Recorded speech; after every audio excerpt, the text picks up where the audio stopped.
हाँ जी, की नाम है तुहाडा? शहबाज। शहबाज वीर की करदे जे? मैं वीरे ड्राइवरी करना। ते किधर नूं गड्डी चलाउंदे हो? पिंडी पिशोर। पिंडी पिशोर। ते कित्थों दे रैशी हो? शरीकपुर शरीफ दे। अच्छा, ते ये मंडी जेहड़ा लाहौर वाली मंडी है तुहाडे इत्थे की वाकया पेश आया है? सर जी इत्थे मैं पिंडी तो अनार लैके आया वां 780 कार्टन।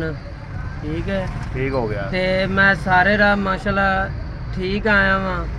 ते मंडी सुबह 4 बजे आन के आड़तीए नूं फोन किया भी मैं मंडी आ गया वां ते कोई बंदा भेज दो, उन्हें बंदा नहीं भेजा।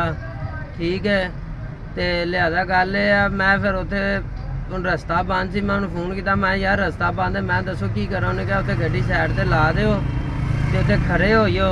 ते मैं खड़ा हो गया ते मैं स्टेयरिंग ते बैठा बैठा मेरी अख लग गई, मैं गया सौ ते मेरे 22 कार्टन नारां दे जेहड़े मगरों पोल्ट्रियां ने ला लैने चोरा ने ते 7,000 रुपये का एक कार्टन है। ठीक है, 1,54,000 रुपया जरा मैनू कहन दे भरो। अज 4 दिन हो गए उन्हें मैनू डकया है ते 4 दिन हो गए उन्हें मैनू डकया है ते गड्डी भी मेरी इत्थे टकीची है ते लिहाजा कहन दे नुकसान भरो। मैं नुकसान भरन जोगा नहीं है।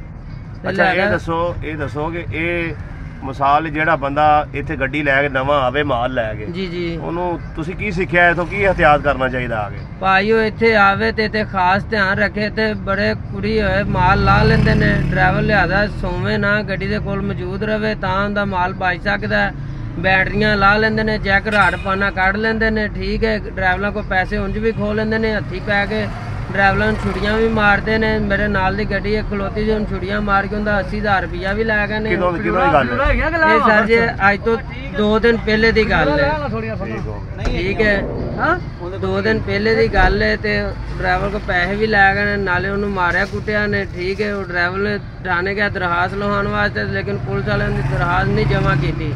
मैं भी गया सा, मेरी भी उन्हें दरखास्त नहीं जमा की। उन्हें कहा पहले गड्डी अपनी माल लो आके महफूज करके फिर आओ। अच्छा ए जेड़ा हुण इथों मतलब अदरक भी लै गए हन, की मामला? वो सर जी आड़ती है जिन्ना जिथे मैनू उन्हें फड़ के बिठाया सी, मैं भी उत्थे मौजूद था। आड़ती है जेड़ा ना अदरक बाहर रखी है ते आप अंदर पेशाब करन गया, वापसी आया तो 2 बोरियां अदरक ना चुकियां गई। ठीक है, वो भी लिहाजा बड़ा परेशान सी। लेकिन मैं हर एक भाई नूं कहना जेड़ा लाहौर मंडी आवे इत्थे खास करके एहतियात करो।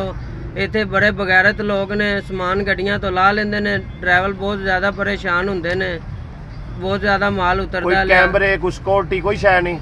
सर जी कोई चीज नहीं। ठीक हो गया, ओके।